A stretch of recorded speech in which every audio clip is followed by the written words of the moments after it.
વડોદરાના વાઘોડિયા નગરપાલિકા દ્વારા કલ્પચંદ્ર આઇકોનનું કાપેલું ગટર કનેક્શન ફરીથી જોડાયું. વાઘોડિયા નગરપાલિકા વિસ્તારમાં આવેલ કલ્પચંદ્ર આઇકોન કોમ્પ્લેક્સના માલિકને નગરપાલિકા દ્વારા નોટિસ પાઠવવામાં આવી હતી. આ બાબતે કોર્ટ મેટર ચાલતી હોવા છતાં આ નોટિસ આપ્યાના ટૂંક સમયમાં જ તંત્ર દ્વારા આ કોમ્પ્લેક્સનું ગટર કનેક્શન કાપી નાખવામાં આવ્યું હતું. ત્યારબાદ કોમ્પ્લેક્સના માલિકે તાત્કાલિક મે. સાવલીના સિવિલ જજ સાહેબની કોર્ટમાં અરજી કરતા અર્જન્ટ સુનાવણી તા. 24 જૂન 2026ના રોજ રાખવામાં આવેલ અને નગરપાલિકાના ચીફ ઓફિસર દ્વારા જાતે હાજર રહી નામદાર કોર્ટને તા. 25 જૂન 2026ના બપોર સુધીમાં કલ્પચંદ્ર આઇકોન કોમ્પ્લેક્સનું ગટર કનેક્શનનું પુનઃ જોડાણ કરી આપવાની ખાતરી અને બાહેધરી આપી હતી.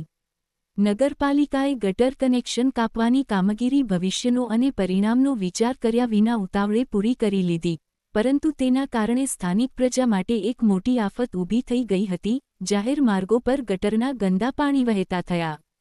કોમ્પ્લેક્સનું ગટર કનેક્શન કાપી નાખવાને કારણે તે જ વિસ્તારના મુખ્ય માર્ગો તેમજ રહેણાંક સોસાયટીના રસ્તાઓ પર ગટરના ગંદા પાણી વહેવા લાગ્યા હતા. જાહેર રોડ પર ગંદકી અને દુર્ગંધયુક્ત પાણી ફરી વળતા સ્થાનિક પ્રજાજનો અને રાહદારીઓ માટે ત્યાંથી પસાર થવું પણ મુશ્કેલ બની ગયું હતું. મોહરમના તહેવાર ટાણે જ મુશ્કેલી ને લઈ મહિલાઓનો નગરપાલિકામાં પહોંચી પોતાની રજૂઆત કરી હતી. હાલમાં જ મુસ્લિમ સમુદાયનો પવિત્ર મોહરમનો તહેવાર નજીક આવી રહ્યો છે, ત્યારે જ આવી ગંદકી ફેલાતા સ્થાનિક લોકોમાં ભારે રોષ જોવા મળ્યો હતો. તહેવારના સમયે ઊભી થયેલી આ ગંભીર સમસ્યાને લઈને આ વિસ્તારની મહિલાઓ મોટી સંખ્યામાં નગરપાલિકા કચેરી ખાતે પહોંચી હતી અને તંત્ર સામે યોગ્ય નિકાલની રજૂઆત કરી હતી. સ્થાનિક મહિલાઓ અને રજૂઆતકર્તાઓની રજૂઆતને ધ્યાનમાં લઈ વાઘોડિયા નગરપાલિકા તંત્ર તાત્કાલિક એક્શનમાં આવ્યું હતું.